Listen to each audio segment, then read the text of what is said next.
Pat Kirwan, Jim Miller for SiriusXM NFL Radio here at the Baltimore Ravens training camp. Offensive accountability has been stressed for the Baltimore Ravens. They finished third in the AFC North at 8-8, and when you look at them, Pat, 30th in the rushing game in the National Football League, 25th in points. Mm-hmm. What did they do this offseason to get better? Well, they hired Gary Kubiak, and they decided to become a zone run scheme. That is not an easy transition for these running backs or this offensive line. They took a long practice today. I thought the running game was a little behind the passing game, and I expect that for a while.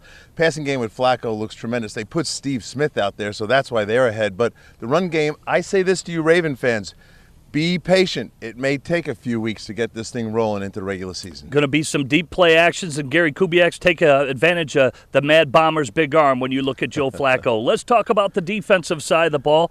Right in the middle of the pack, still got stout, but couldn't get some stops late in the season in terms of some close losses for the Baltimore Ravens. They lose James Hedebo. He moves on to the Lions. They draft young Terrence Brooks, and they have a good corner group when you look at Ladarius Webb and Jimmy Smith. Well, they're going to be massive up front, Jimmy, and Brandon Williams now moves into the nose tackle. Haloti Ngata will be at 1-5 technique. Canty will probably start out at the other one. They'll be gigantic.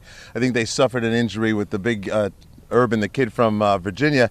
But I want to talk about C.J. Mosley. This linebacker that they drafted is so much in the mold of a Raven linebacker. He can go sideline to sideline. He can cover. He can blitz.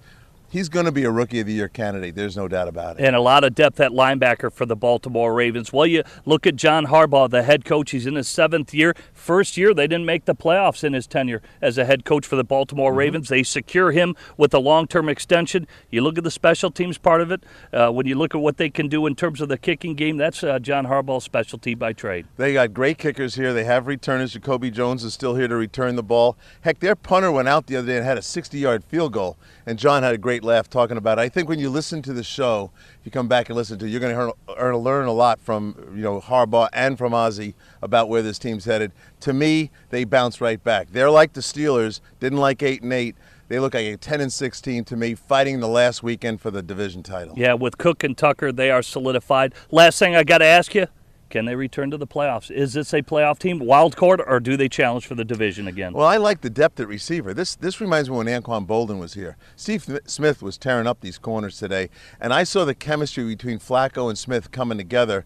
Sooner or later, teams are going to try to roll some stuff into Steve Smith, and Torrey Smith will strike them dead on the other side. They got answers. They can go to 12 personnel. They got Owen Daniels in here now to go along with Dennis Pitta.